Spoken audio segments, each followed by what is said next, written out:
दिल्ली की सूक्ष्म गलियों से लेकर विशाल सड़कों तक अनस्क्रिप्टेड जर्नलिज्म की टीम ने जितना दिल्ली चुनाव के गर्मा गर्मी को नरमा नरमी को नापा है, उसको आज हम 10 मिनट की इस वीडियो में आपको परोसने जा रहे हैं। यानी कि कौन बनेगा दिल्ली का सरताज। दिल्ली के 70 विधानसभाओं में से 10 विधानसभा क्षेत्र कवर करने के बाद अब बारी है उन विधानसभाओं का सियासी समीकरण देने की, यानी कि उन विधानसभाओं में किस पार्टी का पल्ला है भारी।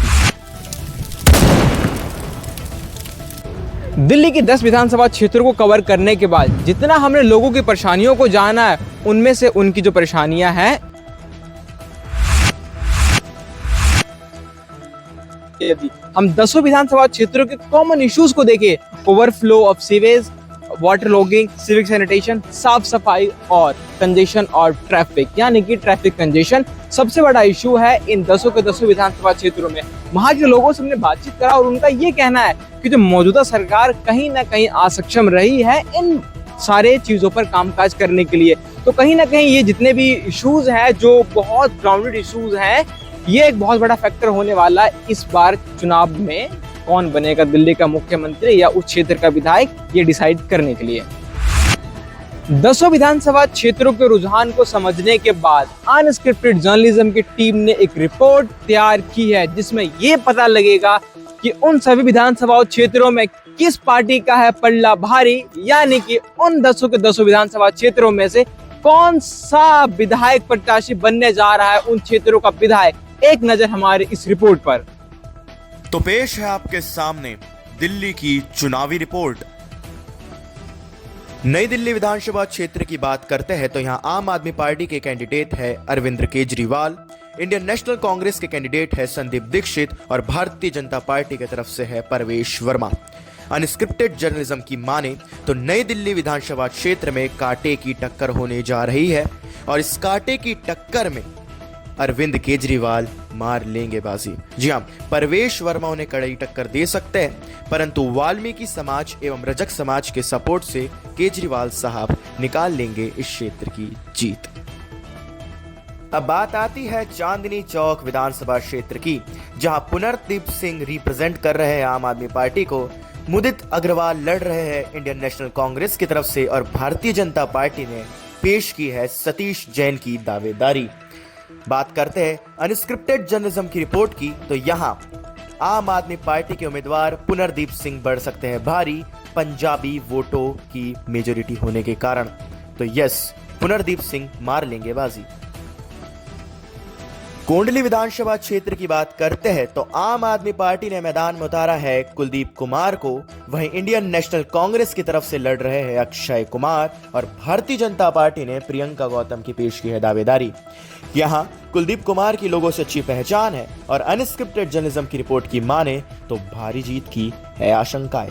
तो कोंडली से पास होते हैं आम आदमी पार्टी के कुलदीप कुमार। विश्वास नगर विधानसभा क्षेत्र में आम आदमी पार्टी की दावेदारी पेश कर रहे हैं दीपक सिंगला, इंडियन नेशनल कांग्रेस की पेश कर रहे हैं राजीव चौधरी और भारतीय जनता पार्टी की ओम प्रकाश शर्मा। विश्वास नगर विधानसभा क्षेत्र की बात करें तो यह भारतीय जनता पार्टी का गढ़ रहा है और यहां भारी मतों से भारतीय जनता पार्टी पासा पलट रही है और जीत रही है विश्वास नगर विधानसभा क्षेत्र। तो शर्मा जी हो गए हैं इस क्षेत्र से पास।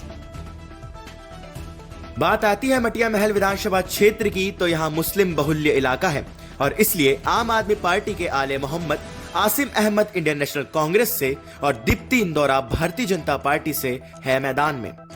मटिया महल एक मुस्लिम बहुल्य इलाका है, इसलिए यहां भारतीय जनता पार्टी नहीं बल्कि कांग्रेस और आम आदमी पार्टी होंगे मैदान में, क्योंकि आले मोहम्मद के पिता शोएब इकबाल की अच्छी पहचान होने के कारण आले मोहम्मद को इस क्षेत्र से एडवांटेज है और अनस्क्रिप्टेड जर्नलिज्म की माने तो आले मोहम्मद इस क्षेत्र से मार लेंगे बाजी। अब बात आती है दिल्ली की एक और मुख्य कॉन्स्टिट्यूएंसी की, यानी कि कालकाजी विधानसभा क्षेत्र, जहां आतिशी आम आदमी पार्टी से, अलका लांबा इंडियन नेशनल कांग्रेस से और रमेश बिधूरी भारतीय जनता पार्टी से होंगे मैदान में। आम आदमी पार्टी और भारतीय जनता पार्टी में कड़ी टक्कर हो सकती है, परंतु जमीनी कार्य करने के कारण एवं बड़ा चेहरा होने के कारण आतिशी मार लेंगी यहां से बाजी। तो आतिशी हो चुकी है कालकाजी विधानसभा क्षेत्र से पास। बात आती है ईस्ट दिल्ली की त्रिलोकपुरी विधानसभा क्षेत्र की, जहां आम आदमी पार्टी से अंजना पारचा, इंडियन नेशनल कांग्रेस से अमरदीप और भारतीय जनता पार्टी से रविकांत पेश कर रहे हैं दावेदारी। यहां अंजना पारचा ने 10 वर्षों तक पार्षद की दावेदारी पेश करी है और पार्षद रही है, तो लोगों के लिए बढ़ चढ़कर आवाज उठाई है और इसी कारण इस क्षेत्र में अंजना पारचा की बहुत पहचान है और लोग उनसे जुड़े हैं। तो अंजना पारचा जीत सकती है त्रिलोकपुरी विधानसभा क्षेत्र। बात आती है दिल्ली के एक और मुख्य विधानसभा क्षेत्र की, यानी कि पतपड़गंज कॉन्स्टिट्यूएंसी की, जहां आम आदमी पार्टी से अवध ओझा, जो कि एक बहुत बड़ा चेहरा है, और इंडियन नेशनल कांग्रेस से अनिल कुमार और भारतीय जनता पार्टी से रविंद्र नेगी पेश कर रहे हैं अपनी दावेदारी, जो कि मोदी जी के मिलने के बाद थे सुर्खियों में।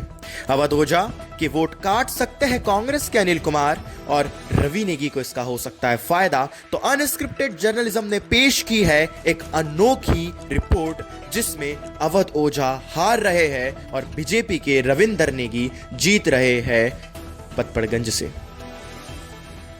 बात आती है सदर विधानसभा क्षेत्र की, जहां सोमदत्त आम आदमी पार्टी से, अनिल भारद्वाज इंडियन नेशनल कांग्रेस से और भारतीय जनता पार्टी से मनोज कुमार जिंदल है मैदान में। जहां सोमदत्त का विरोध तो जरूर है, पर जीत की आशंका है। खैर, कम वोटों से जीत सकते हैं, परंतु जीत सकते हैं सदर बाजार से सोमदत्त।